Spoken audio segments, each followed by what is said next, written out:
नमस्कार। आप सभी का बायजूस आईएएस हिंदी में बहुत स्वागत है।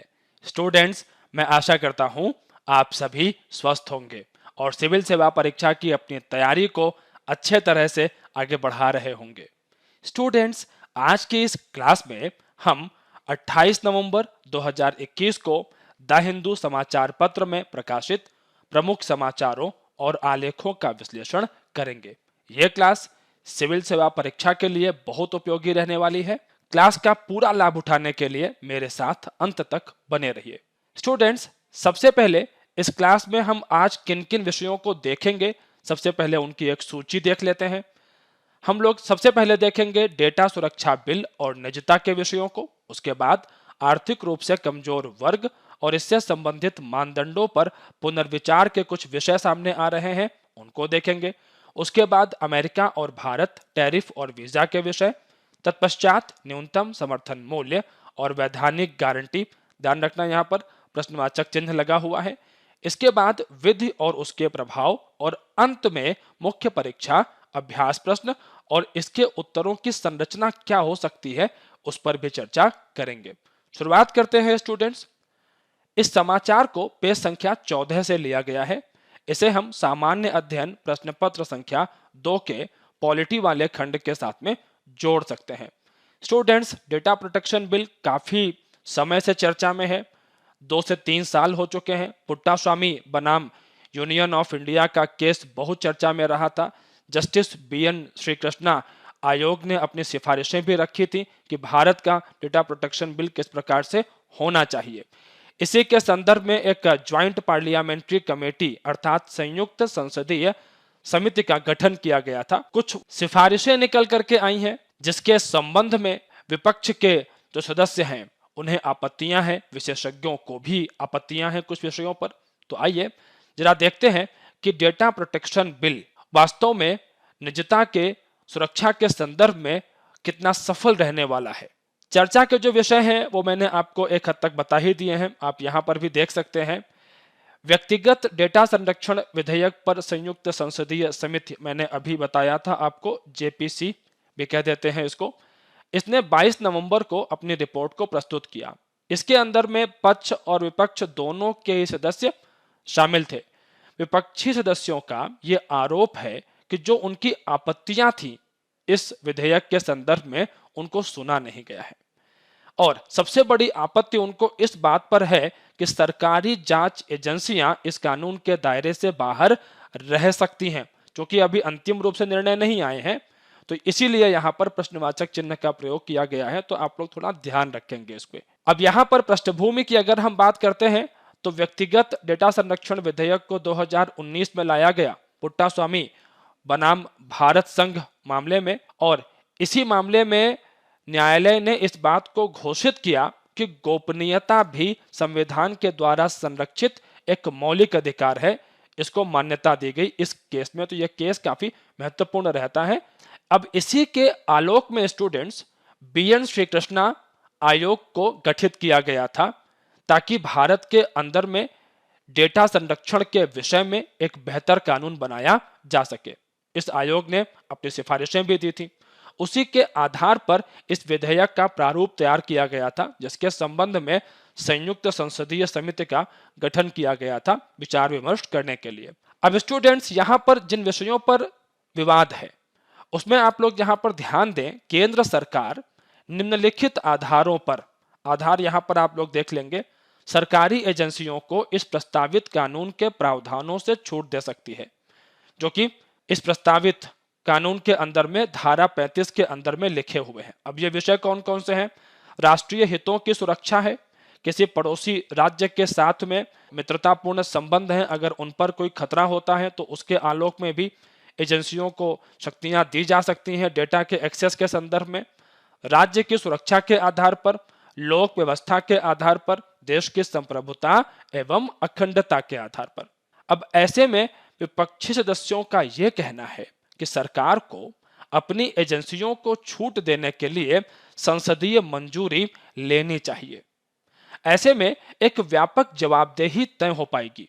लोकतंत्र के अंदर में जवाबदेहिता जितनी बेहतर रहती है, कानूनों का क्रियान्वयन उनका प्रभावी तरीके से लागू हो पाना, वो सारी चीजें बेहतर तरीके से काम कर पाती हैं।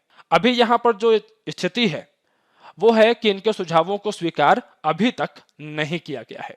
इन सब के साथ साथ में संयुक्त संसदीय समिति ने इस बात का भी सुझाव दिया कि भारतीय प्रेस परिषद की तर्ज पर सोशल मीडिया के लिए एक नियामक संस्था को बनाया जा सकता है, क्योंकि सोशल मीडिया आज के दौर में अभिव्यक्ति की आजादी के संदर्भ में काफी महत्वपूर्ण हो चुका है। लेकिन जो प्रस्तावित विधेयक है इसके अंदर में सोशल मीडिया के संदर्भ में कुछ दूसरे कदम उठाए गए हैं। सबसे पहले आप यहां पर दो शब्दों पर ध्यान दीजिए। एक शब्द है मध्यस्थ और एक शब्द है प्रकाशक, पब्लिशर। दरअसल अगर हम आईटी एक्ट को देखते हैं तो आईटी एक्ट मध्यस्थ या इंटरमीडियरी को परिभाषित करता है और इसके अनुसार मध्यस्थ कौन है? मध्यस्थ को एक वेबसाइट, एक सेवा जो कि सामग्री के किसी भी प्रकार के चयन के बिना केवल ऑनलाइन जानकारी प्राप्त करता है, उसे संग्रहित करता है या प्रसारित कर देता है। तो ऐसे में आईटी एक्ट के माध्यम से मध्यस्थों को एक प्रकार से कानूनी राहत दी गई थी किसी प्रकार की अवांछित सामग्री के संदर्भ में। लेकिन अगर हम वर्तमान विधेयक की बात करते हैं स्टूडेंट्स, तो यहां पर मध्यस्थ को भी कुछ मामलों में प्रकाशक माना गया है। जैसे कि उदाहरण के रूप में कहा गया कि जो मध्यस्थ होते हैं, मान लीजिए कोई वेबसाइट है, ये सोशल मीडिया वेबसाइट है, फेसबुक का ही उदाहरण आप ले लें।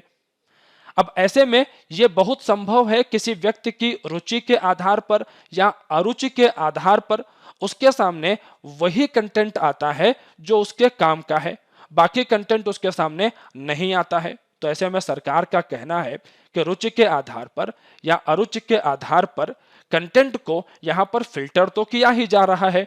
तो ऐसे में जो मध्यस्थ है वो प्रकाशक की तरह काम कर रहा है।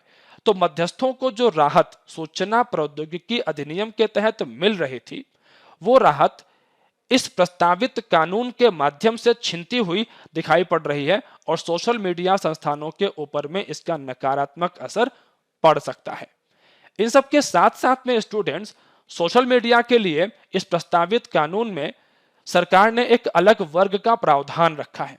सरकार ने यहां पर यह कहा कि जो भी सोशल मीडिया वेबसाइट्स वगैरह हैं या सेवा प्रदाता हैं, यहां पर जो लोग अपने अपने अकाउंट्स बनाते हैं, खाते बनाते हैं, उनका स्वैच्छिक रूप से सत्यापन करने के लिए भी हम कह सकते हैं। अब यहां पर विषय ये है स्टूडेंट्स कि मान लीजिए फिर से फेसबुक का ही उदाहरण लेते हैं, वहां पर करोड़ों के तादाद में खाते हैं लोगों के। अब ऐसे में किन खातों का वेरिफिकेशन अर्थात सत्यापन होगा, किनका सत्यापन नहीं होगा, इसका आधार क्या होगा, इसके बारे में भी अभी अस्पष्टता है, जिसके संबंध में अनेकों विशेषज्ञों ने और विपक्ष के लोगों ने चिंताएं जाहिर की हैं। अगर स्टूडेंट्स हम भविष्य की राह को यहां पर तलाशें तो सबसे पहली बात यह है कि हाल फिलहाल में भारत के अंदर में विधायिका के संदर्भ में एक प्रवृत्ति देखी गई है। जैसे अभी संविधान दिवस के दिन भारत के मुख्य न्यायाधीश रमन्ना सर ने भी इंगित किया कि विधायिका कानून तो बनाती जा रही है, लेकिन इस बात की तरफ ध्यान नहीं दे रही है कि इन कानूनों का प्रभाव क्या होगा। इसकी वजह से अनेकों केस न्यायपालिका के पास में आते जाते हैं और उन केसेस की वजह से जो बहुत अधिक महत्वपूर्ण केसेस हैं उनके ऊपर में सुनवाइयां रुकती हुई चली जाती हैं। तो ऐसे में अगर विधायिका ठीक तरीके से कानून बनाएगी, सोच समझ करके प्रभावों का आकलन करके कानून बनाएगी, तो देश के अंदर में एक तो न्यायपालिका के ऊपर में बोझ नहीं बढ़ेगा। दूसरी बात जो सबसे महत्वपूर्ण बात है वो बात यह है कि देश विदेश के अंदर में देश के नागरिकों के मन में भी विधायिका की स्पष्टता के प्रति एक आदर भाव उत्पन्न होगा। इसके अलावा हमें इस बात की तरफ भी ध्यान रखना चाहिए कि कहीं हम अपनी सरकार को ऑर्वेलियन स्टेट की तरफ तो लेकर के नहीं जा रहे हैं। दरअसल स्टूडेंट्स, ऑर्वेलियन स्टेट एक प्रकार की उपमा के रूप में इस्तेमाल किया जाता है जहां पर कोई राज्य अपने नागरिकों के ऊपर में बहुत अधिक निगरानी करना शुरू कर देता है, तो ऐसे राज्य को उपमा के रूप में ऑर्वेलियन स्टेट कह दिया जाता है। तो अगर इस राह पर हम जा रहे हैं तो निश्चित रूप से ये हमारे लोकतंत्र के लिए एक शुभ संकेत के रूप में नहीं देखा जाएगा। स्टूडेंट्स, आगे बढ़ते हैं यहां से। अगला समाचार स्टूडेंट्स पेज संख्या 14 से ही लिया गया है। इसे भी हम GS2 पॉलिटी के साथ में जोड़ सकते हैं। EWS क्राइटेरिया रीथिंक अर्थात इकोनॉमिकली वीकर सेक्शन, मतलब आर्थिक रूप से पिछड़े वर्ग के संदर्भ में जो मानदंड हैं कि किस तरह से उनका निर्धारण किया जाएगा, इस पर पुनर्विचार की आवश्यकता है। और यह सवाल उठाया है सुप्रीम कोर्ट ने। स्टूडेंट्स, अगर हम पृष्ठभूमि की तरफ ध्यान दें तो 10% आरक्षण 103वें संविधान संशोधन के माध्यम से पेश किया गया था और इसके माध्यम से भारतीय संविधान के अनुच्छेद 15 में खंड 6 को जोड़ा गया था। अब यहां पर ध्यान देने वाली बात यह है कि खंड 6 के अंदर में यह कहा गया कि अनुच्छेद 15 के ही खंड 4 और खंड 5 में उल्लिखित वर्गों को छोड़कर जो शेष वर्ग हैं उनके अंदर में आर्थिक रूप से पिछड़े वर्गों के उत्थान के लिए सरकार विशेष प्रयास कर सकती है।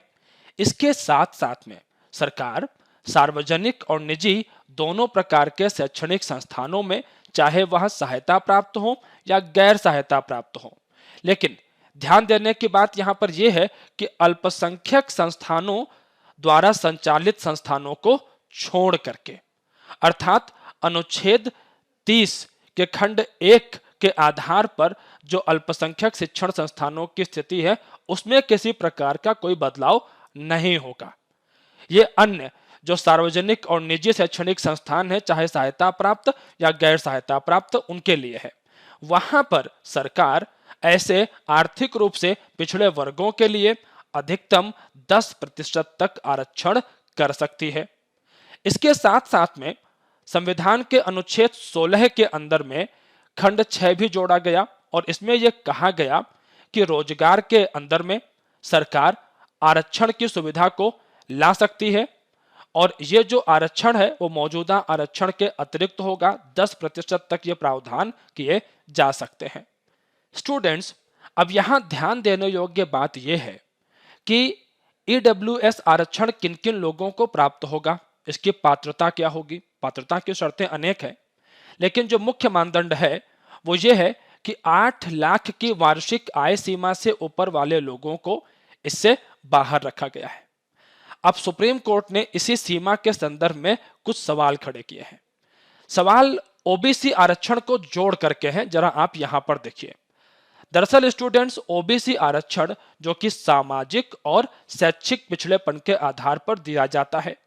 अब इसके अंदर में एक कॉन्सेप्ट है क्रीमी लेयर का, और क्रीमी लेयर के संदर्भ में अगर हम वर्तमान स्थिति को देखें तो ऐसे परिवार जिनकी आय 8 लाख की वार्षिक आय सीमा से ऊपर है उनको ओबीसी आरक्षण का लाभ नहीं मिलेगा, वो क्रीमी लेयर के अंदर में आ जाएंगे। अब यहां पर सुप्रीम कोर्ट ने यह पूछा कि देखिए, EWS आरक्षण की अगर हम बात करते हैं तो ये आरक्षण सामान्य रूप से जो सामान्य वर्ग है, अनारक्षित वर्ग है, उसके अंदर में जो आर्थिक रूप से पिछड़े लोग हैं उनके उत्थान के लिए लाया गया है। अनारक्षित वर्ग के लोग या सामान्य वर्ग के लोग जिनकी सामाजिक और शैक्षिक स्थिति ओबीसी वर्ग की तुलना में थोड़ी बेहतर होगी, उन्हें उन रुकावटों का सामाजिक स्तर पर सामना नहीं करना पड़ेगा जिन रुकावटों का सामना ओबीसी वर्ग के लोगों को करना पड़ता है, क्योंकि वो सामान्य वर्ग के अंदर में आते हैं।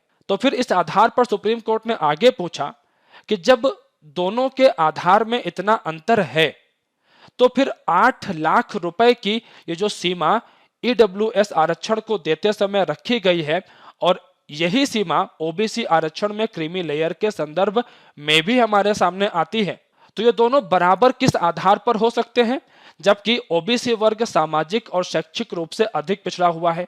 तो अंतर का बिंदु मेरे हिसाब से आपको समझ में आ गया होगा स्टूडेंट्स। अगर मैं सामान्य रूप से आपको समझाऊं तो ओबीसी वर्ग के लोगों को सामाजिक स्तर पर अधिक कठिनाइयों का सामना करना पड़ता है बनिस्पत रूप से जो सामान्य वर्ग के लोग हैं, भले वो आर्थिक रूप से पिछड़े हुए हों। यह कहना है सुप्रीम कोर्ट का। अब ऐसे में सुप्रीम कोर्ट ये जानना चाहता है कि ये जो आर्थिक आधार तय किया गया है EWS आरक्षण के लिए, क्या सरकार ने इसके लिए किसी विशिष्ट तर्क, किसी विशिष्ट आंकड़े को अपनाया है।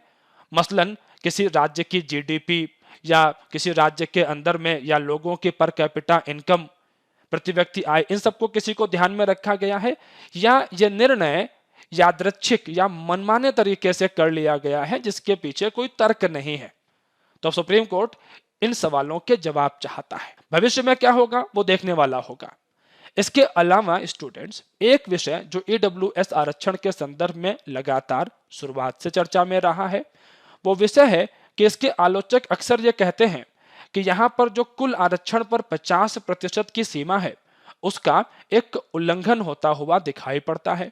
इसके अलावा जो अनारक्षित श्रेणी की सीट्स है उनके आकार को भी यह कम करता हुआ दिखाई पड़ता है। इसके साथ साथ में आप इस विषय पर भी ध्यान रखें कि जिन प्रतियोगी परीक्षाओं के अंदर में ईडब्ल्यूएस वर्ग की कट ऑफ को देखा गया तो वहां पर यह पाया गया है कि अभी इसकी जो कट ऑफ है वो कई प्रतियोगिता परीक्षाओं में कम दिखाई पड़ रही है। हालांकि इसके पीछे ये तर्क दिया जा रहा है कि अभी काफी कम संख्या में लोग ईडब्ल्यूएस आरक्षण का लाभ उठा रहे हैं। जैसे जैसे लोगों की संख्या बढ़ेगी वैसे वैसे यहाँ पर कट ऑफ भी बढ़ सकती है स्टूडेंट्स। खैर, ये कुछ सहयोगी साथ के विषय हो गए, लेकिन जो अधिक बड़ा विषय यहाँ पर था ये 8 लाख की जो वार्षिक सीमा है इसी के संदर्भ में था। निकट भविष्य में हम लोग देखेंगे यहाँ पर सरकार का और न्यायपालिका का रुख क्या रहने वाला है। अगला समाचार है स्टूडेंट्स पेज संख्या 14 से GS2 इंटरनेशनल रिलेशंस के साथ में इसको हम जोड़ सकते हैं। पिछले हफ्ते इसके बारे में कुछ चर्चाएं पहले भी आप लोगों के साथ में हो चुकी हैं स्टूडेंट्स, उसी के आलोक में कुछ और चीजों को भी जोड़ लेते हैं। दरअसल स्टूडेंट्स, अमेरिकी व्यापार प्रतिनिधि कैथरीन ताई ने वाणिज्य और उद्योग मंत्री पीयूष गोयल के साथ द्विपक्षीय बैठक की और इसके बाद में लगभग 4 सालों से बंद पड़ी हुई US India trade policy forum को पुनः आरंभ किया गया है। इसका मुख्य उद्देश्य है स्टूडेंट्स, अमेरिका और भारत के बीच व्यापार और निवेश के जो विषय हैं उनमें जो विवाद हैं, मतभेद हैं, उनको हल किया जाए और व्यापार को आगे बढ़ाया जाए। यहाँ पर एक बात मैं आप लोगों को विशेष रूप से बता देना चाहूँगा कि अमेरिका और भारत के बीच जो व्यापार होता है वो जो व्यापार संतुलन है वो मुख्य रूप से भारत के पक्ष में है। अब यहाँ पर आप देखें अगर प्रमुख तथ्यों को, तो इस व्यापार नीति फोरम के अंदर में 5 फोकस समूह हैं जिनमें एक विषय कृषि का है, फिर निवेश है, नवाचार और रचनात्मकता, मुख्य रूप से आईपीआर बौद्धिक संपदा अधिकार के विषय हैं, सेवाएं और टैरिफ और गैर टैरिफ बाधाओं के विषय यहाँ पर शामिल हैं। बाधाओं की अगर हम बात करते हैं तो मुख्य रूप से स्टूडेंट्स यहाँ पर अमेरिका के द्वारा जीएसपी के तहत भारत के निर्यातकों को जो लाभ प्राप्त हो रहे थे इनको वापस ले लिया गया है, जिसकी वजह से भारत के जो निर्यातक हैं उनको समस्याओं का सामना करना पड़ रहा है। इसके अलावा कुछ क्षेत्रों में अमेरिका ने आयात शुल्क में वृद्धि भी की है। भारत की मांग को अगर हम देखते हैं यहाँ पर, तो भारत अपने निर्यातकों को जो सब्सिडी देता है अमेरिका उसका विरोध करता है। इसके साथ साथ में कोविड-19 महामारी के संदर्भ में भारत और उसके साथ में कई अन्य देश लगातार ये मांग करते रहे हैं कि वैक्सीन के निर्माण में, उपकरण और अन्य दवाओं के निर्माण में कोविड-19 महामारी को ध्यान में रखते हुए जो इंटेलेक्चुअल प्रॉपर्टी राइट्स के विषय हैं उसमें विकासशील देशों को छूट देनी चाहिए। अब यहाँ पर WTO में अमेरिका का रुख क्या होगा वो देखने योग्य बात होगी स्टूडेंट्स। आप लोग जरा जीएसपी को देख लीजिए, जीएसपी क्या व्यवस्था है, आपके लिए महत्वपूर्ण रहेगा परीक्षा के संदर्भ में स्टूडेंट्स। ये दरअसल स्टूडेंट्स जीएसपी विकसित देशों के द्वारा विकासशील देशों के लिए आरंभ की गई एक अधिमान्य व्यापार प्रणाली रही है। इसके तहत विकासशील देशों को विकसित देशों के बाजार में कुछ न्यूनतम शुल्क के साथ में या शुल्क मुक्त रूप में प्रवेश प्राप्त होता है। विकसित देश इसके जरिए विकासशील देशों और अल्प विकसित देशों में आर्थिक विकास को बढ़ावा देते हैं। लेकिन पिछले कुछ समय पहले अमेरिका ने इस बात को तय किया कि अब भारत को इस तरह की सुविधा की आवश्यकता नहीं है और ये जो लाभ हमें प्राप्त हो रहे थे इन लाभों को समाप्त कर दिया गया था। स्टूडेंट्स, अब यहाँ पर अगर हम अवसरों की बात करें तो निश्चित रूप से दोनों देशों के बीच व्यापार तब बेहतर तरीके से आगे बढ़ सकता है जब दोनों ही देशों को यहाँ पर लाभ, जैसे अमेरिका चीन से अपनी निर्भरता को घटाना चाहता है। अमेरिका और चीन के बीच जो ट्रेड वॉर चल रहा है हम लोग लगातार उसको देख रहे हैं। इसके अलावा भारत के अगर फार्मा निर्यात को हम देखते हैं तो जेनेरिक दवाओं को बनाने में भारत को महारत हासिल है और इसकी आपूर्ति का 40% हिस्सा हम अमेरिका को भेजते हैं। तो ये भारत के लिए एक महत्वपूर्ण विषय है। इसके अलावा भारत अमेरिका के साथ में अपने व्यापार को बढ़ा करके नई आपूर्ति श्रृंखला का हिस्सा बन सकता है, जिससे हमारे निर्यातकों को काफी अवसर प्राप्त हो सकते हैं। स्टूडेंट्स, अगला समाचार है हमारा पेज संख्या 14 से ही GS2 गवर्नेंस के साथ में इसको हम जोड़ सकते हैं और MSP के संबंध में अर्थात न्यूनतम समर्थन मूल्य से जुड़ा हुआ यह समाचार है। अभी कुछ दिनों पहले हम लोगों ने इस बात को देखा है स्टूडेंट्स कि 3 कृषि अधिनियमों को सरकार के द्वारा वापस लेने की बात कही गई, लेकिन अभी भी सरकार और किसानों के बीच तनाव लगातार बना हुआ है। किसान ये कह रहे हैं कि अभी आधा विषय हल हुआ है और न्यूनतम समर्थन मूल्य के संदर्भ में कानूनी बाध्यता के प्रावधान होने चाहिए ताकि किसानों को न्यूनतम समर्थन मूल्य मिलने में कोई समस्या ना बने। स्टूडेंट्स, अगर हम MSP की बात करते हैं, न्यूनतम समर्थन मूल्य की, तो यह कृषि मूल्य और लागत आयोग की सिफारिशों के आधार पर केंद्र सरकार के द्वारा घोषित किया जाता है। वर्तमान में लगभग 23 फसलों के लिए MSP की घोषणा सरकार के द्वारा की जाती है। अब यहाँ पर एक उदाहरण आपके सामने आएगा और वो उदाहरण है स्टूडेंट्स गन्ने का। गन्ने के संदर्भ में सरकार के द्वारा FRP की घोषणा की जाती है कि उचित समर्थन मूल्य, और इसके संदर्भ में ये बात ध्यान देने वाली है कि जो गन्ना मिले इन गन्ने को खरीदती हैं उनके ऊपर कानूनी बाध्यता होती है कि वो किसानों को इस मूल्य का भुगतान करें। इसके अलावा कई सारे ऐसे राज्य भी हैं जो कि FRP से अधिक मूल्य का निर्धारण कर देते हैं किसानों के लिए और वो मूल्य गन्ना मिलों को देना पड़ता है। किसानों का विषय है कि जिस प्रकार से गन्ना उत्पादक कृषकों को कानूनी रूप से यह मूल्य प्राप्त होता है, तो वैसे ही MSP के संदर्भ में भी हमें कानूनी बाध्यता के प्रावधान चाहिए। पृष्ठभूमि आपको समझ में आ गई होगी स्टूडेंट्स, MSP के साथ कुछ महत्वपूर्ण मुद्दे जुड़े हुए हैं जिन्हें हमें देखने की आवश्यकता है कानूनी रूप से बाध्यता के अलावा, जैसे अपर्याप्त भंडारण प्रणाली, आर्थिक रूप से अस्थिर व्यवस्था, क्रियान्वयन में खामियां। अगर हम FCI की बात करें, वो संस्था जो कि भंडारण के लिए यहाँ पर कार्य करती है, भारतीय खाद्य निगम, आप यहाँ से भी देख सकते हैं, इसके पास उचित भंडारण की व्यवस्था नहीं है, जिसकी वजह से अनाज की बाजार से पूर्ण रूप से खरीदी नहीं हो पाती है। जो अनाज कई बार खरीदा जाता है वो खराब भी हो जाता है। इसके साथ साथ में किसानों की जो लागत है और जो किसानों को मूल्य सरकार के द्वारा दिया जाता है उसमें एक अंतर भी देखने को मिलता है। इन सब के अलावा किसानों की ये भी मांग है कि फसल के ऊपर तो MSP की घोषणा कर दी जाती है, लेकिन कृषि के जो सहायक क्षेत्र हैं वहां पर सरकार के द्वारा हमें सहायताएं नहीं प्रस्तावित की जाती हैं।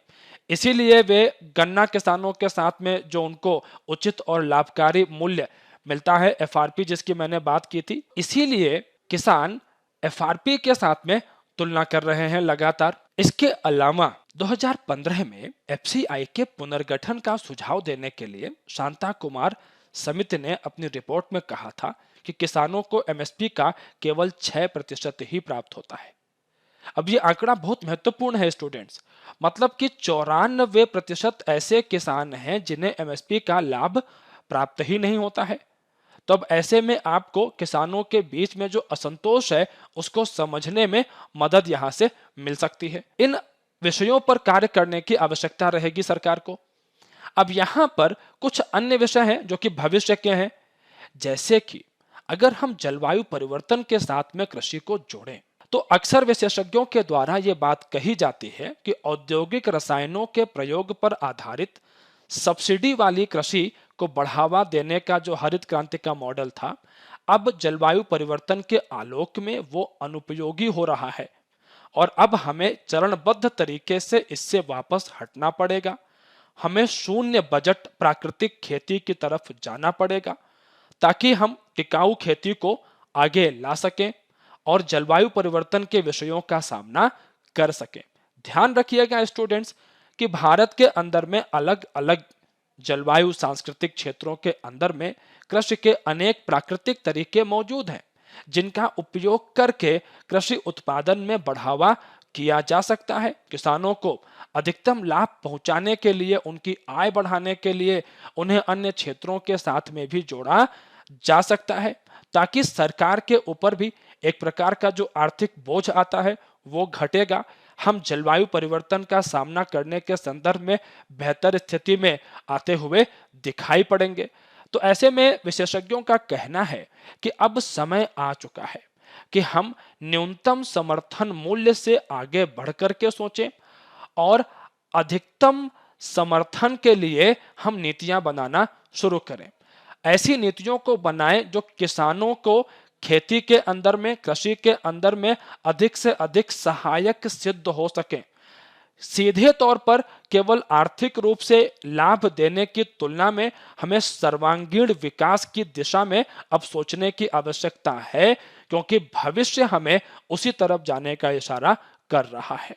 लेकिन इस बात का भी हमें ध्यान रखना पड़ेगा कि यहां पर किसानों के हितों को उपेक्षित ना किया जाए, उनकी शंकाओं का, उनके संदेहों का समाधान भी किया जाए और केवल कुछ संस्थाओं को इससे लाभ प्राप्त नहीं होना चाहिए, अपितु बृहत्तर हित के अंतर्गत इस विषय को आगे बढ़ाना चाहिए।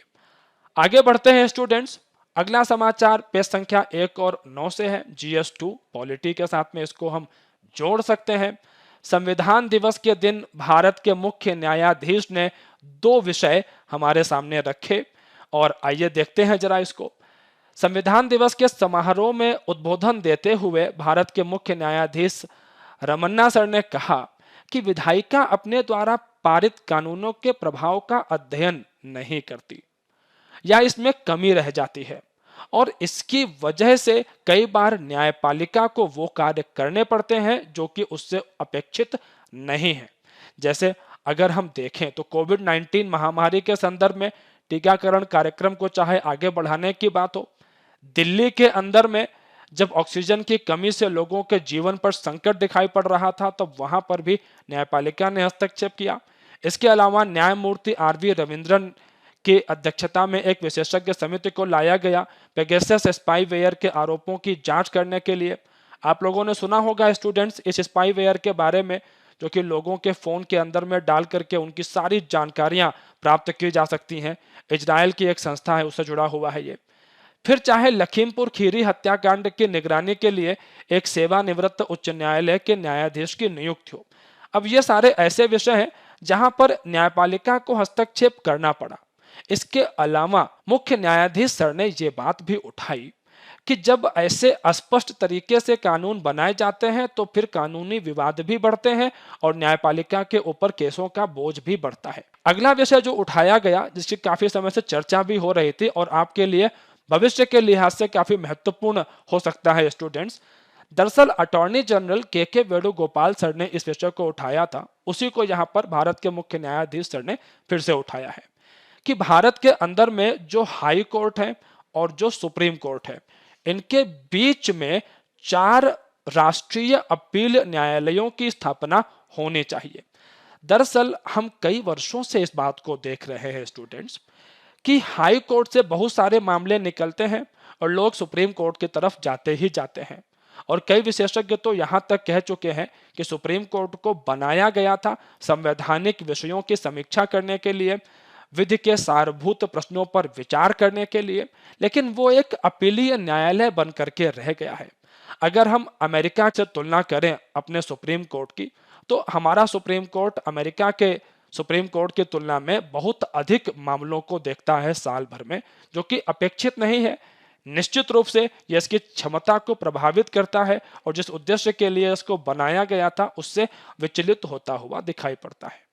ऐसे में भारत के वर्तमान मुख्य न्यायाधीश सर ने यह बात कही कि भारत में 4 राष्ट्रीय अपीलीय न्यायालय बनाए जा सकते हैं सुप्रीम कोर्ट और हाई कोर्ट के बीच में, ताकि सुप्रीम कोर्ट के अंदर में जो अपीलीय मामले आते हैं उनका बोझ घटाया जा सके और सुप्रीम कोर्ट जिस उद्देश्य के लिए बनाया गया था उसको प्राप्त करने के लिए कार्य कर सके, संविधान और विधि से जुड़े हुए जो महत्वपूर्ण विषय हैं उस पर ध्यान केंद्रित कर सके। स्टूडेंट्स, अब बात कर लेते हैं मुख्य परीक्षा अभ्यास प्रश्नों की। पहला प्रश्न है, वर्तमान डेटा सुरक्षा बिल के आलोक में निगरानी राज्य से संबंधित चिंताओं पर प्रकाश डालिए। मैंने जो आपको ऑर्वेलियन स्टेट बताया था उससे जोड़ करके इसको आप समझिएगा। 250 शब्द 15 अंक। अब देखिए, सबसे पहले आप यहाँ पर डेटा सुरक्षा बिल का परिचय दे देंगे। इसके अलावा जो इसके विवादित प्रावधान है, जिस पर मतभेद है, विपक्ष के सुझाव क्या क्या हैं, निगरानी राज्य से जुड़ी हुई समस्याएं किस प्रकार की हैं, इनको आप बता देंगे। प्रभावों के आकलन के संदर्भ में काफी सारी बातें मैंने आपको बताई हैं। आज तो आपके पास 2 समाचार हैं इस संदर्भ में। इसके अलावा अभिव्यक्ति की आजादी की रक्षा लोकतंत्र के अंदर में एक बड़ी जिम्मेदारी के रूप में रहती है और लोकतंत्र के आगे बढ़ने के लिए बहुत आवश्यक रहती है। इन सारे विषयों को जोड़ करके आप इसको लिखेंगे।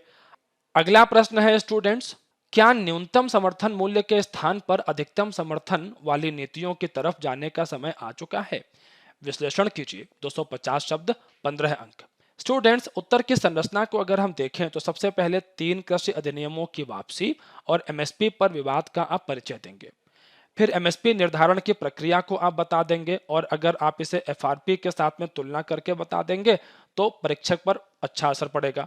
इसके अलावा क्रियान्वयन में खामियां क्या हैं एमएसपी की प्रक्रिया में, सब्सिडी वाली कृषि की खामियां क्या हैं, भविष्य की तरफ हमें किस तरीके से अब आगे बढ़ना चाहिए, उसका वक्त आ चुका है, खास तौर पर जलवायु परिवर्तन को ध्यान में रखते हुए, और अधिक लाभ वाली नीतियां किस प्रकार से बनाई जा सकती हैं, इसका वर्णन करेंगे। अंत में आप सतत कृषि और जलवायु परिवर्तन के साथ में इसको जोड़ देंगे और इस तरीके से अपने उत्तर को आप समाप्त करेंगे। स्टूडेंट्स, मैं आशा करता हूं यह वीडियो आप सभी को पसंद आया होगा। अच्छी जानकारियों को सभी के साथ में साझा करना अच्छा रहता है। आप चैनल को सब्सक्राइब कर लेंगे, बेल आइकन को प्रेस कर लेंगे तो सारे नोटिफिकेशंस आप तक समय से पहुंचते रहेंगे। इस पूरी क्लास में मेरे साथ बने रहने के लिए आप सभी का शुक्रिया।